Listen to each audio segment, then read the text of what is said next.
자, 오늘 함께 나누실 하나님의 말씀은 사사기 4장 1절부터 7절까지와 12절부터 16절까지의 말씀입니다.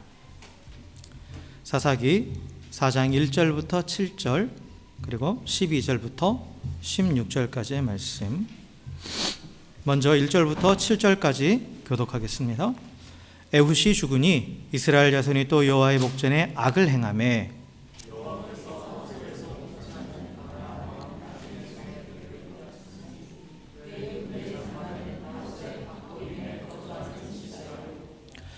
야빈 왕은 철병거 900대가 있어 20년 동안 이스라엘 자손을 심히 학대했으므로 이스라엘 자손이 여호와께 부르짖었더라.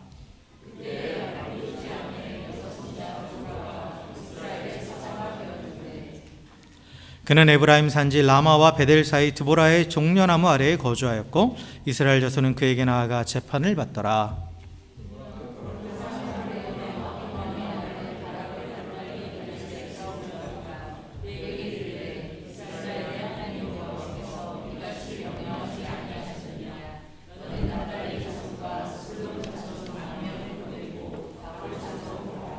읽습니다. 내가 야빈의 군대 장관 시스라와 그의 병거들과 그의 무리를 기손강으로 이끌어 내게 이르게 하고 그를 내 손에 넘겨주리라 하셨느니라. 12절부터 16절까지 읽습니다. 아비노함의 아들 바락이 다볼산에 오른 것을 사람들이 시스라에게 알림해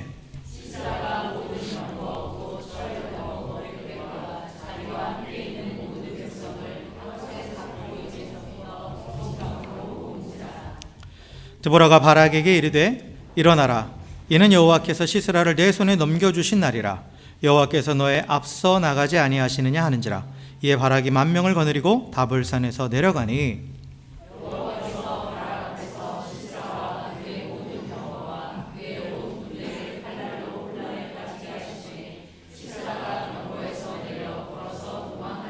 이렇게 읽습니다.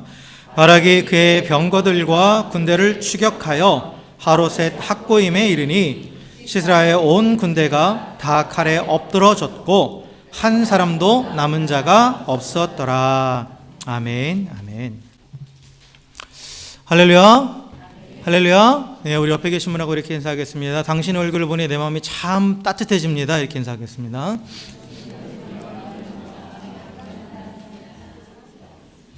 얼굴을 보고 하세요. 왜 앞을 보고 하세요?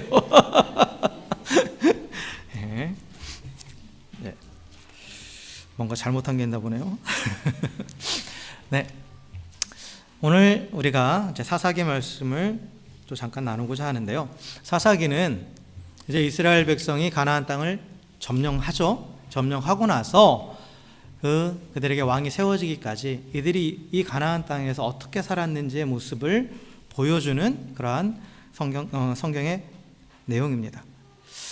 그래서 이 사사기를 쭉 보면 이스라엘 백성의 패턴이 있어요. 이 가나안 땅에 정착한 이스라엘 백성의 패턴이 있는데 그들이 하나님의 명령을 거역하고 악을 행하며 우상을 섬기고 그러다가 또 고통을 당하고 그런데 하나님께 사사를 보내서 그들을 구원하시고 그런데 또다시 타락하는 그러한 이 사이클이 계속 반복됩니다.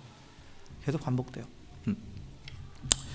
하나님께서 이스라엘 백성을 이 가나안 땅에 들이실 때 먼저는 그 이스라엘 백성들의 조상인 아브라함에 주신 언약의 성취죠. 언약을 하나님께서 지키시기 위해서 그래서 이 땅을 너와 네 자손에게 주겠다 하신 그 언약의 성취로 이스라엘 백성을 이 가나안 땅으로 들여 보내셨습니다. 그리고 나서 하나님께서 또 뭐라고 말씀하셨냐면 나는 그들의 하나님이 되고 그들은 나의 백성이 되어서 그래서 온 만방에 하나님의 나라를 보여주고 하나님이 어떤 분이신지 드러내게 하시겠다라고 그렇게 말씀하셨어요.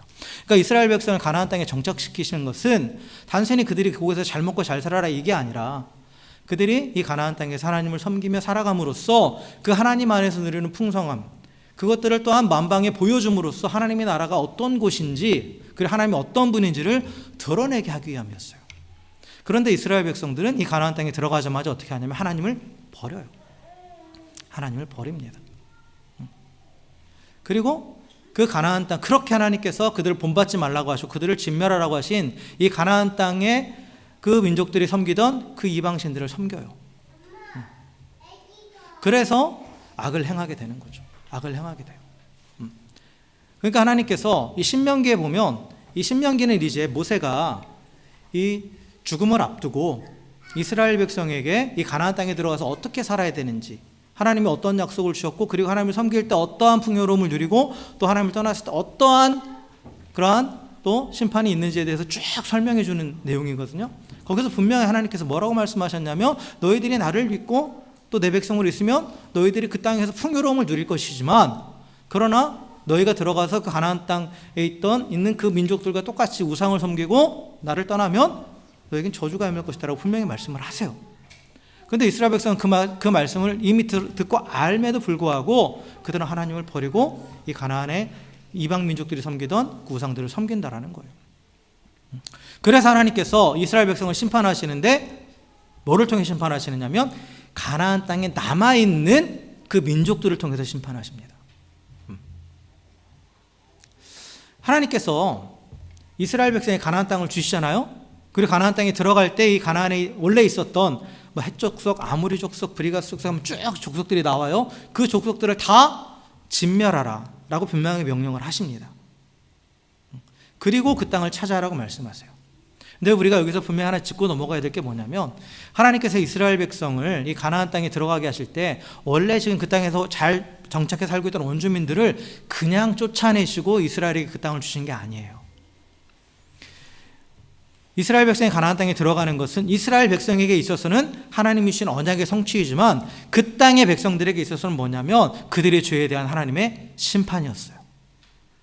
그래서 하나님께서 창세기 15장인가 보면 다시 한번 그 아브라함에게 그 주신 언약을 상기시키시면서 뭐라고 말씀하시냐면, 너의 자손이 400년 동안 애굽에 있다가 그 땅에 들어갈 것이다. 내가 약속한 땅에 들어갈 것이다. 왜냐하면 지금 당장 그 땅에 들어가는 게 아니라 400년 전에 들어가는 이유가 뭐냐면 아모리 족속의 죄악이 가득 차지 아니하였기 때문이다 라고 말씀하세요. 그러니까 가나안에 살고 있는 대표적인 족속인 아모리 족속의 죄가 아직 하나님이 심판을 받을 만큼 그렇게 가득 차 있지 않기 때문에 지금은. 그런데 시간이 흐르면서 그들의 죄가 쌓여서 하나님의 진노의 심판이 임할 때가 된 거예요. 여러분, 하나님은 이스라엘만의 하나님은 아니죠. 온 우주 만물을 지으신 창조주 하나님이시고 그리고 우주 만물을 다스리신 하나님이에요. 그래서 비록 하나님이 없이 살아가는 민족이라 할지라도 그들의 죄에 대해서는 하나님이 심판하시는 거예요.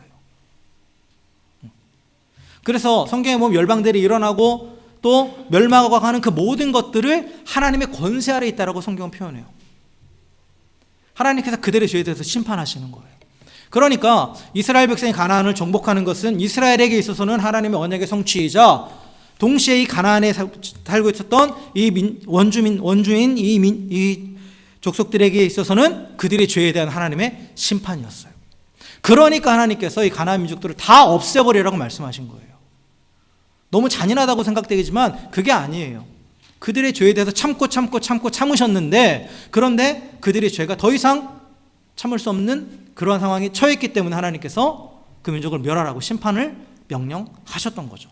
그래서 이스라엘이 가나안을 정복하는 것은 그 하나님의 심판의 도구로서 또한 쓰임 받은 거였어요. 그런데 문제는 뭐냐면 그 이스라엘 민족들이 그 땅에 들어가서 처음에는 하나하나 정복해 가죠. 그러다가 약 5년의 정복 전쟁 이후에 이들이 어떻게 하냐면 그때부터 슬슬 이 전쟁을 꺼리기 시작하는 거예요.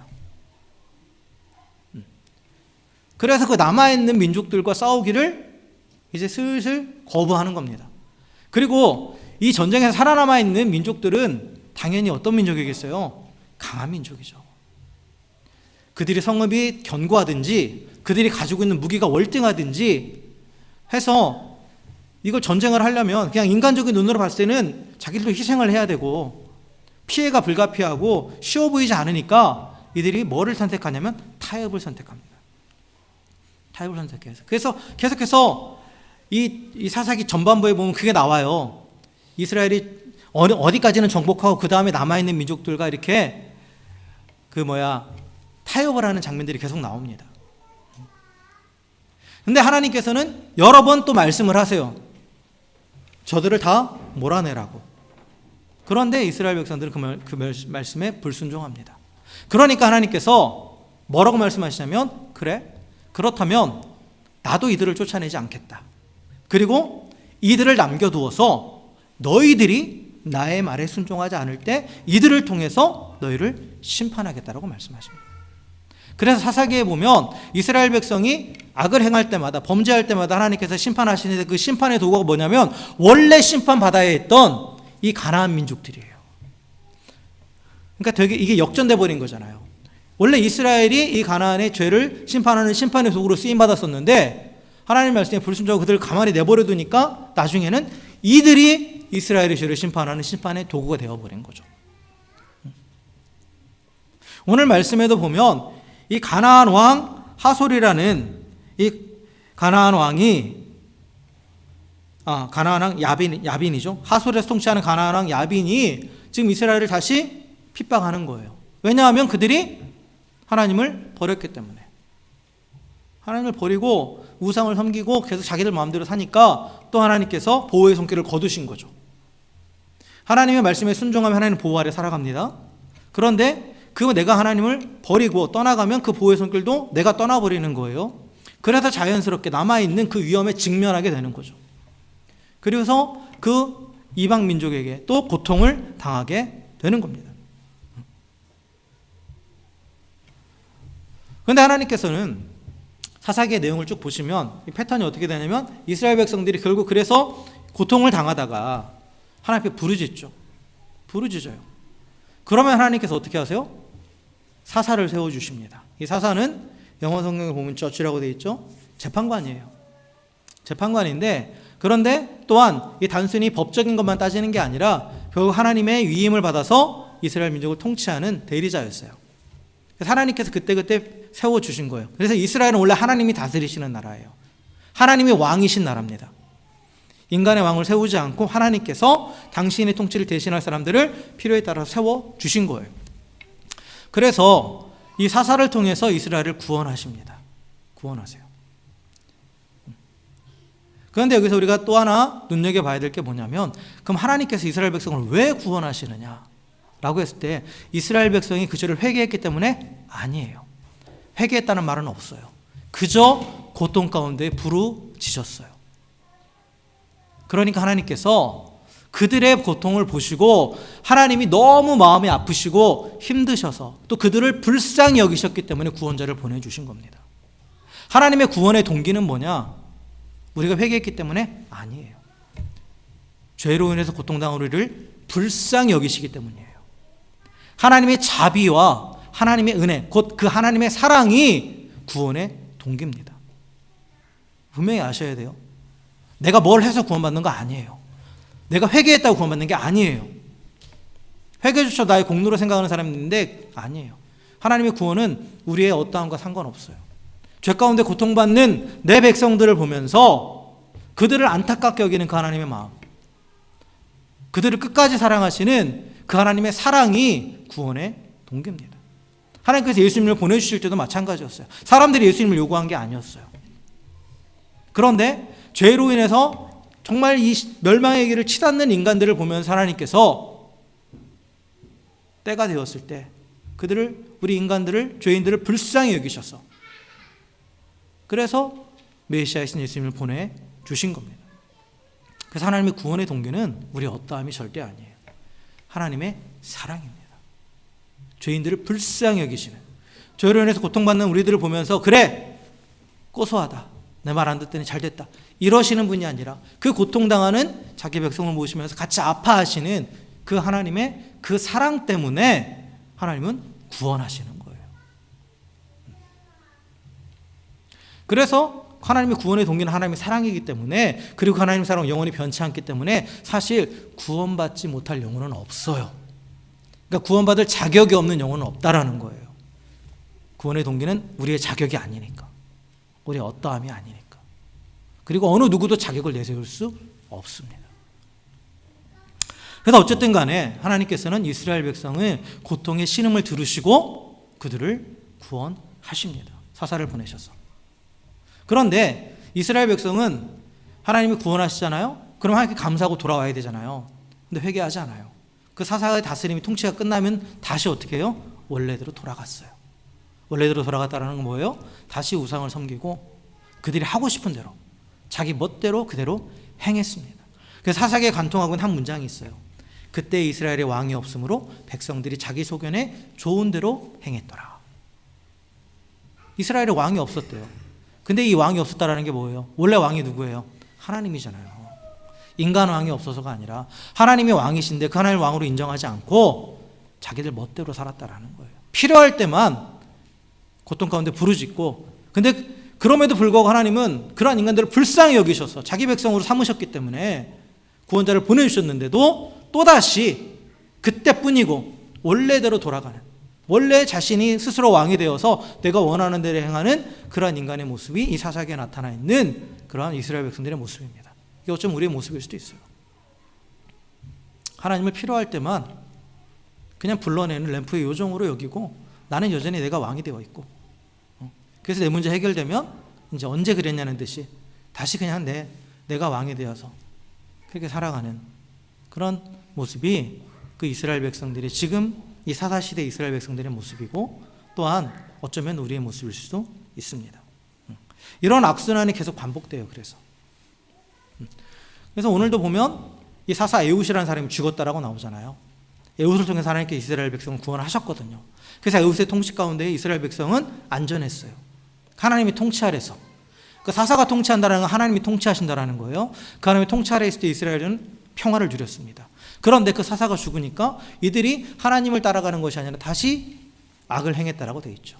그러니까 하나님께서 이 가나안 왕 야빈이라는 손에 그들을 넘기셨다. 아까도 말씀드렸지만 이 가나안에 남아있던 이 민족들이 하나님의 심판의 도구가 되어서 이스라엘이 그 아래에서 지금 고통당하게 되는 거죠. 그런데 또 하나님께서 이 고통 가운데 부르짖는 이스라엘 백성들의 신음소리를 외면하지 않으신 거예요. 이게 하나님의 성품이에요. 외면하지 못하세요. 하나님. 자기 자식의 부르짖는 소리에 외면하는 부모는 없잖아요. 그렇잖아요. 그러니까 하나님은 항상 그런 거예요. 아무리 내가 하나님을 버리고 내가 하나님을 떠나고 내 멋대로 살아도 그래도 내 자식이니까, 한번 내 자녀 삼으셨으니까 그 부르짖음을 절대로 외면하지 않으시는 거예요. 그래서 다시 하나님께서 사사를 세워주십니다. 그게 바로 오늘 본문에 나오는 드보라예요. 사사기에는 12명의 사사가 나오는데, 근데 그 중에 이 드보라의 특이점은 뭐냐면 유일하게 여성이라는 점입니다. 여성이에요. 근데요, 사사기에 나와 있는 이 사사들의 면면을 들여다보면 다양합니다. 하나님께 사사를 세우시다고는 한 지파에서만 몰아서 세우시지도 않고, 그리고 어떤 특별하게 뭔가 잘난 사람만 세우시지도 않아요. 이 앞에 나온 에훗이라는 그 사사 있잖아요. 이 사람 왼손잡이라고 돼 있잖아요. 근데 이게 뭐냐면 엄밀한 언어적인 의미를 보면 장애가 있는 사람이에요. 오른손에. 그러니까 육체적인 부족함이 있고 또 어떤 핸디캡이 있어요. 그러니까 드보라에게 있는 핸디캡은 뭐냐면 여성이라는 거예요. 이때 당시에 여성의 그 사회적인 위치는 오늘날과는 비교할 수 없죠. 남성 중심의 사회였기 때문에. 그러니까 나름대로 각자가 가지고 있는 핸디캡들이 있었어요. 그런데 그 핸디캡이 있음에도 불구하고 하나님께서는 그들을 부르셔서 하나님의 구원의 도구로 사용하셨다는 거예요. 그 사사기의 내용에 보면 사사기들이 쭉 세워지는 모습을 보면 우리가 또한 하나 깨닫는 건 뭐냐면 하나님이 쓰시는 사람은 우리가 생각하는 핸디캡하고는 전혀 관계가 없습니다. 나는 스스로 나의 핸디캡 이것 때문에 나는 안 된다라고 생각하는데 그건 하나님께 아무 문제가 되지 않는다라는 거예요. 그래서 하나님이 이렇게 다양한 사람들 각자 가지고 있는 나름대로 핸디캡, 뭐 연약한 족속의 사람이든 집안이 안 좋든 또 뭐 서자 출신이고 뭐 이런 거 가리지 않고 하나님께서는 주권적으로 세우셔서 그들을 통해서 하나님의 구원의 계획을 이루어 가셨다라는 거예요. 그래서 이 드보라가 사사로 부름받았는데, 사실 이 드보라는 우리가 나중에 또 시간이 되면 한번 좀 더 자세히 들여다볼 텐데, 이 드보라라는 여인은 또 나름대로 가지고 있는 탁월함이 있었어요. 특별히 하나님이 종으로서 갖춰야 될 덕목들을 갖추고 있던 사람이에요. 그래서 이 드보라는 사실 여기 살고 있는 지역을 보면 남쪽 지역에 살았거든요. 그런데 이 가나안 왕 그 야빈이 쳐들어왔던 지역은 이스라엘의 북쪽 지역이었어요. 납달리와 스불론 지파가 살고 있던. 그러니까 사실 직접적인 피해는 입지 않았던 사람이에요. 이 지역에서는. 그럼에도 불구하고 드보라는 이스라엘 한민족이니까, 같은 민족이기 때문에 이 하나님께서 그를 부르셨을 때 기꺼이 사사로서 이 북쪽에서 고통당하는 동포들을 외면하지 않고 그들을 돕기 위해서 움직였던 거예요. 그러면서 또한 자신이 가지고 있는 한계가 있잖아요. 여성으로서의 한계도 있고 핸디캡이 있으니까 그거를 무시하지 않고 어떻게 했냐면 자신이 도울 사람을 세워요. 이게 하나님의 일꾼으로서 가져야 될 중요한 덕목 중에 하나예요. 동역하는 거. 그래서 동역자를 세우는데 그게 누구냐면 바락입니다. 이 바락이라는 사람이 당시 이제 스불론 지파 사람으로서 또 탁월한 군사 지휘관이었어요. 그러니까 그를 세워서 이 북쪽 지방에서 고통당하고 있는 그 이스라엘 지금 이제 하나님의 명령에 따라서 지금 구원하기 위해서 움직인 거죠. 그래서 그는 두려움에 떨고 있던 이 바락에게 하나님의 말씀을 선포하면서 그를 격려하고 또 온전히 세워줬습니다. 그래서 이 드보라와 바락이 군대를 소집해서 이제 이 북쪽 지역에 있는 다볼산에 올라갔어요. 그러니까 이 소식을 들은 이 야빈의 군대 장관 시스라가 철병거 900대와 군사를 소집해서 기손강으로 모여들었습니다. 기손강에 진을 친 거예요. 자, 이 철병거라는 거, 여러분 그 영화 보시면 이 배너의 전차 경주 나오잖아요. 배너 보면. 그리고 뭐 글래디에이터나 이런 거 보면 전차병들 나오잖아요. 그 콜로세움에서 그 검찰을 싸울 때 그때 거기 전차병들 나와서 하는 것들 있잖아요. 이 당시의 전차는 오늘날에 보면 어떻게 보면 탱크와 같은 수준이에요. 그 전차는 말이 뭐 2필이나 뭐 많으면 4필까지도 끌고 그 다음에 조종수가 있고 그 옆에서 뭐 창을 던지고 활을 쏘는 그런 병사들이 있고 적어도 한 서너 명 정도가 한 전차에 올라타서 전투를 수행해요. 그 전차 바퀴에도 뭔가 또 무기도 달고 그렇게 하잖아요. 그러니까 이 보병밖에 없는 이스라엘 민족은 사실 당시에는 제대로 된 군대가 없었어요. 제대로 된 군대가 없어요. 그러니까 평소에는 그냥 농사꾼이에요. 아니면 뭐 목축을 하든 간에. 그러다가 소집 명령이 오면 그들이 이제 소집되어 가지고 전투에 임하는데, 전쟁에 나가는데 무기도 변변치 않은 거예요. 그냥 그들이 쓰던 농기구 가지고 가는 거예요. 사무엘상에 보면 그런 장면이 나와요. 블레셋과 전쟁하는데 제대로 된 무기는 사울하고 그 아들밖에 없어요. 나머지는 그냥 평소 자신이 갖고 있는 농기구나 이런 거 가지고 나온 거, 아니면 이제 물매, 그 돌을 던져가지고 싸우고 이런 식이었단 말이에요. 그러니까 이러한 군대 10,000명하고 그 다음에 이 철병거 900대, 철병거 900대면 약 이게 딸려있는 군사만 해도 한 4,000명 정도가 된단 말이에요. 거기다가 또 다른 보병들도 합쳐져 있어요. 그러면 오늘날로 따지면 이게 뭐냐면 군대 편제에 따른 뭐냐면 기계화 보병인 거예요. 기계화 보병. 전차를 따라가면서 싸우는 그런 보병들이에요.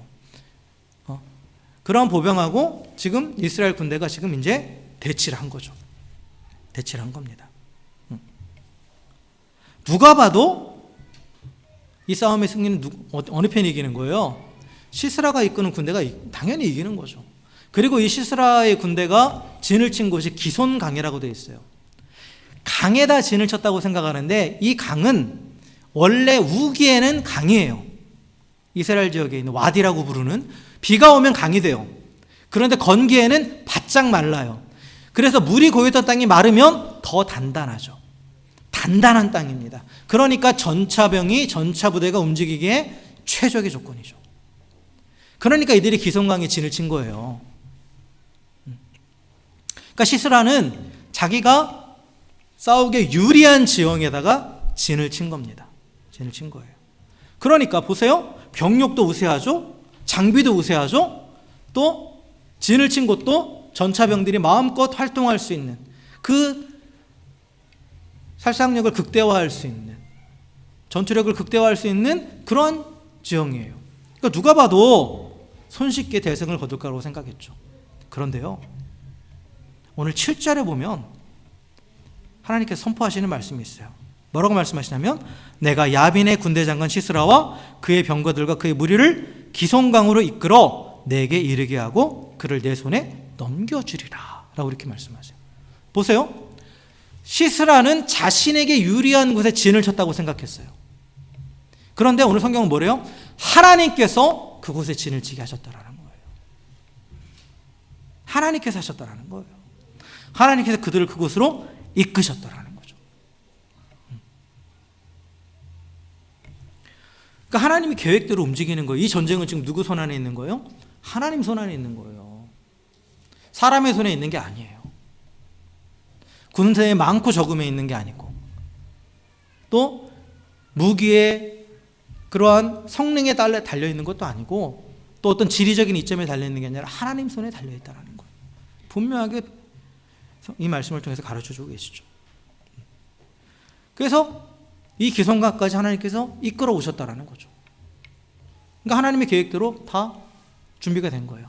그리고 다시 하나님께서 드보라를 통해서 이제 승리를 선포하게 하시고 나가 싸우라고 말씀하십니다.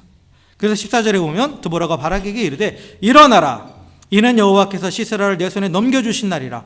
여호와께서 너의 앞서 나가지 아니하시느냐라고 이렇게 하나님의 말씀을 선포합니다. 여기서 넘겨주다라는 말은 완료형으로 되어 있어요. 원어에 보면 이건 뭐예요? 넘겨주셨다예요. 넘겨줄 것이다가 아니에요. 이미 넘겨주셨다라는 거죠. 그러면서 하나님께서 어떻게 하신다? 앞서 나가신다. 앞서 나가신다. 여러분, 이 전쟁에 있어서 지형은 참 중요하죠. 되게 중요합니다. 이 지형의 이점을 살리는 게 전투에 있어서.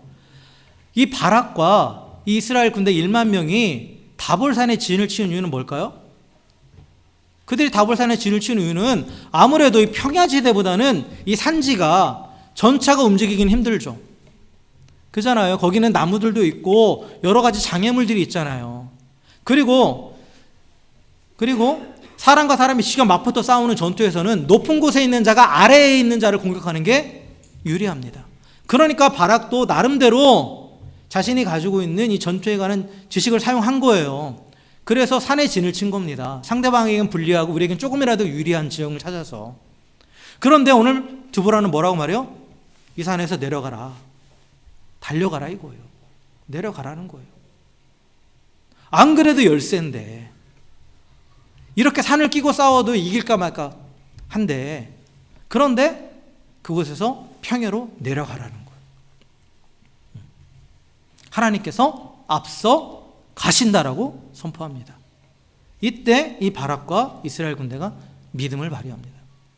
그래서 그들이 이 말씀을 믿고 순종해서 달려나가요. 어떻게 보면 목숨을 건 거죠. 목숨을 건 거예요. 일반적인 전투식으로 보면 이거는 자살행위입니다. 미련한 거죠.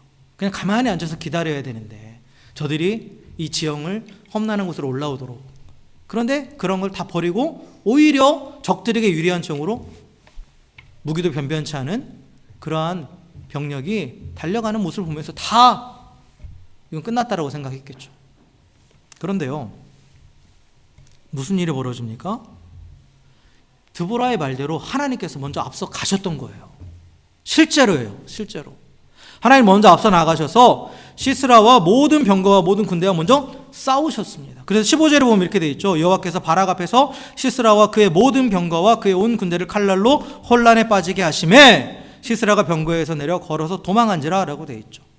여기서 하나님의 전술이 뭐냐면 혼란에 빠뜨리다라는 거예요. 혼란에 빠뜨렸다라는 것은 적군을 공포와 혼란에 빠지게 해서 그들을 무찌르셨다라는 거예요. 그럼 어떤 방법으로 그들에게 공포와 혼란을 주셨는가? 어떤 방법으로? 이게 철병거도 꼼짝 못하게 하고 군 지휘관이 병거에서 내려서 도망쳤다라는 거예요. 그럼 병거가 쓸모가 없어졌다라는 거죠.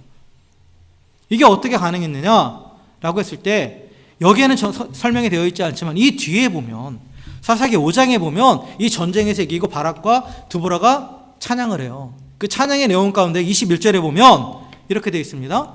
기손강은 그 무리를 표류시켰으니 이 기손강은 옛강이라 라고 되어 있어요.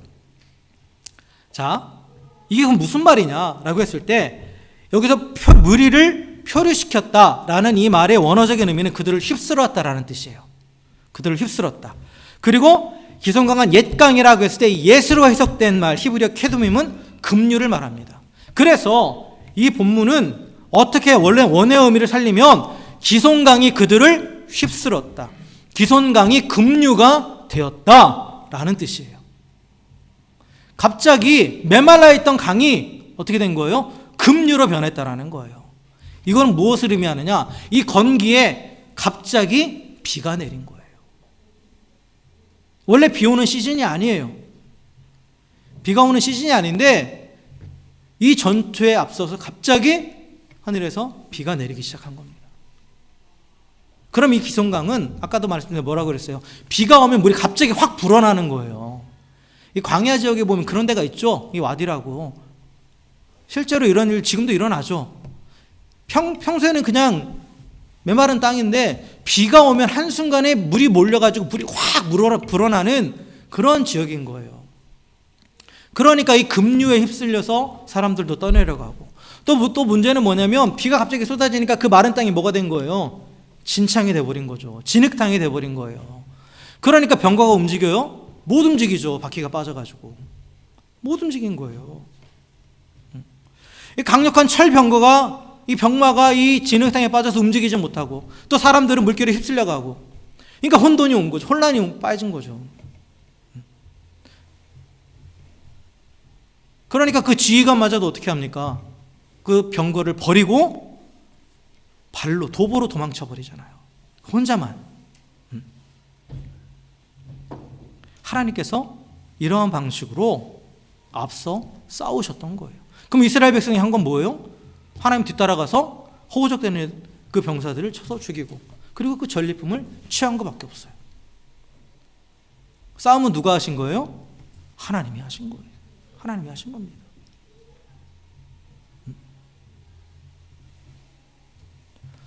이스라엘 백성이 홍해를 건널 때도 또 비슷한 상황이 벌어졌어요. 이스라엘 백성이 홍해를 건널 때 그 애굽의 군대가 쫓아와서 같이 들어가죠. 근데 출애굽기 14장에 보면 그때도 어떤 현상이 벌어지냐면 이스라엘 백성이 걸어갈 때는 마른 땅이었는데 그 땅이 갑자기 진흙탕으로 바뀝니다. 그래서 애굽의 병거가 거기에 또 빠져버리죠. 그때 애굽 군사들이 뭐라고 하냐면 25절에 보면 이스라엘 앞에서 우리가 도망하자. 여호와가 그들을 위하여 싸워 애굽 사람들을 치는도다 라고 말해요. 하나님께서 치셨다라는 거예요. 그러니까 이 홍해에서의 애굽 군대 그리고 지금 이 사사기에서 이 기손강에서의 이스라엘 군대 모두 실제로 하나님께서 당신의 강한 발로 직접 치셨다라는 거죠. 하나님께서 앞서 싸우신 거고 이스라엘은 따라갔을 뿐이에요. 그러니까 하나님께서 대적과 싸워 이기시고 그 승리를 이스라엘에게 주신 것입니다. 여러분, 우리가 믿음으로 승리를 쟁취한다고 하잖아요. 근데 믿음으로 승리를 쟁취할 때 그 믿음으로 우리가 엄밀히 말하면 싸우시는 분은 하나님이에요. 우리가 싸우는 게 아니에요. 우리가 믿음을 발휘한다라는 것은 그 승리하시는 주님을 따라가는 겁니다. 싸우시는 주님을 따라가는 거예요. 그래서 하나님께서 이미 이기신 싸움을 따라가면서 그 승리하신 주님께서 허락하시는 그 전리품을 취하는 것뿐이에요. 이스라엘 백성이 애굽에서 나올 때도 보면 출애굽기 잘 보시면 10가지 재앙 이후에 나오잖아요. 싸움은 하나님이 하셨죠. 10가지 재앙을 내리셔서 애굽의 신들과 싸웠어요. 근데 전리품은 누가 취해요? 이스라엘 백성이 취해요. 잘 보세요. 거기에 제가 몇 장인지 기억이 안 나는데 이스라엘 백성이 애굽을 떠날 때 애굽 사람들한테 원하는 거 요구해요. 그때 애굽 사람들이 어떻게 하냐면 다 줘요. 원하는 다 줍니다. 이건 뭐냐면 전쟁에서 진 쪽이 이긴 쪽에게 전리품을 주는 거예요. 그러니까 하나님을 믿음으로 나아가서 싸운다는 것은 엄밀히 말하면 우리가 싸우는 게 아니라 하나님이 싸우시는 거고 그리고 우리는 그 하나님이 이루신 그 승리의 그 영광을 누리는 거예요. 이게 믿음이 가지고 있는 효력입니다. 그래서 하나님께 싸우러 가실 때 우리가 두렵잖아요. 내가 싸워야 되나? 아니라니까요. 하나님 이미 싸우신 그 싸움에 우리를 동참하게 하셔서 쉽게 말하면 밥상은 하나님이 다 차려놓으신 거예요. 우리는 어떻게 하는 거예요? 그냥 숟가락만 얹는 거예요. 숟가락만 얹는 겁니다.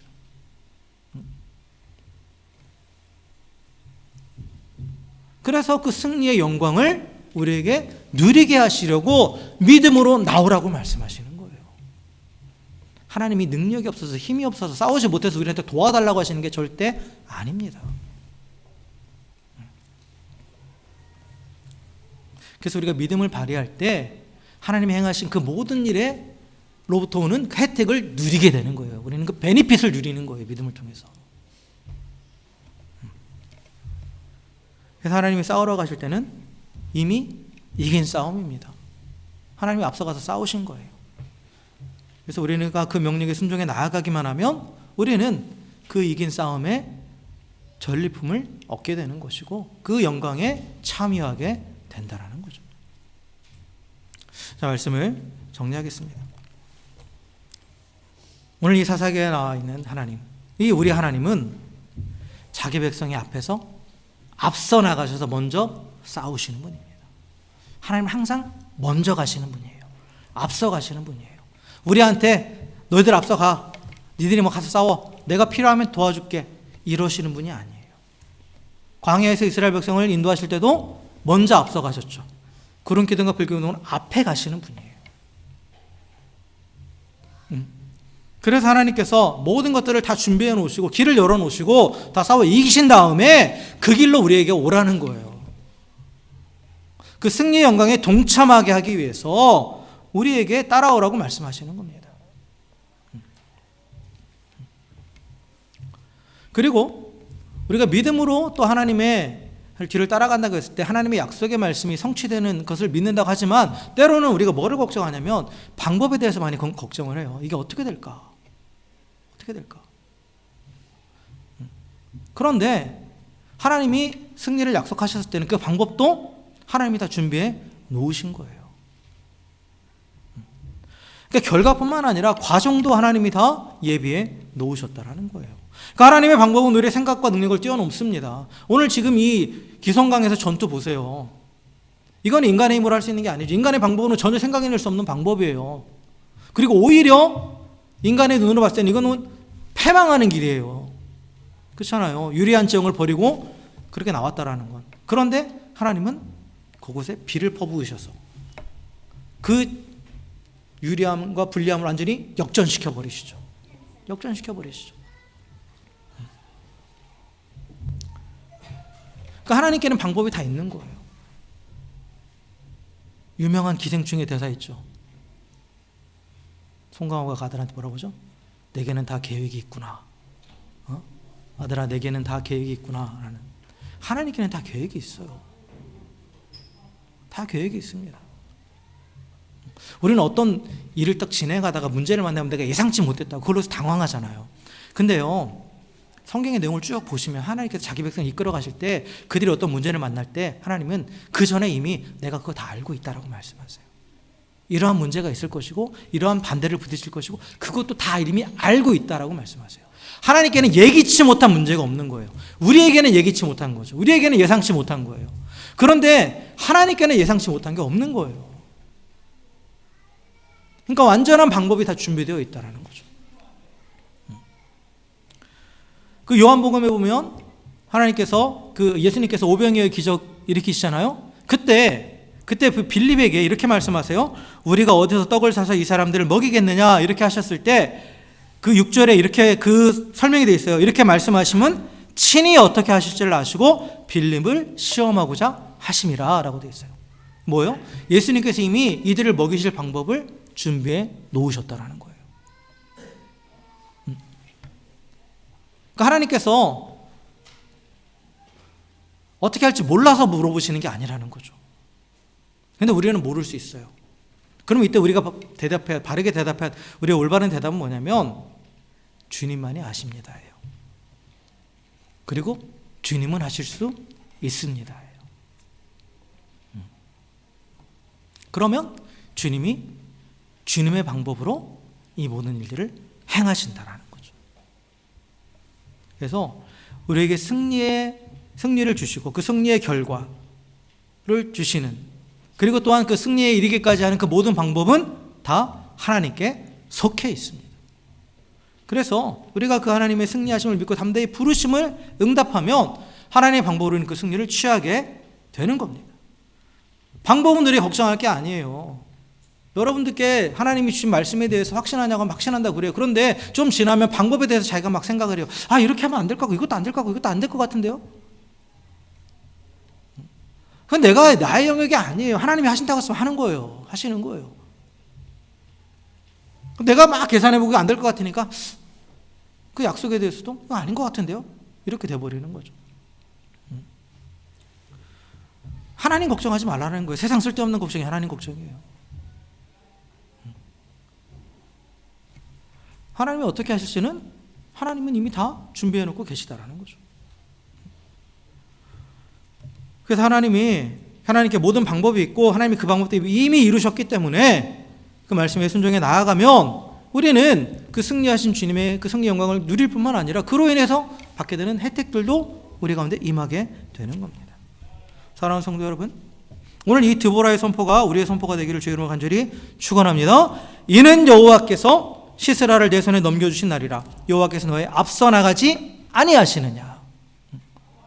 어떤 선택의 순간, 어떤 문제 앞에서도 이렇게 드보라처럼 선포하면서 앞서 나가시는 하나님을 따라가는 우리 모두가 되길 주의 이름으로 간절히 축원합니다. 그래서 이 말씀대로 순종하는 믿음을 가지고 하나님을 따르면서 또 하나님이 이미 이루신 그 승리의 영광을 누리고 또한 그 영광의 주님을 세상에 드러내는 그러한 우리 모두가 되기를 다시 한번 주의 이름으로 간절히 축원합니다. 함께 기도하겠습니다.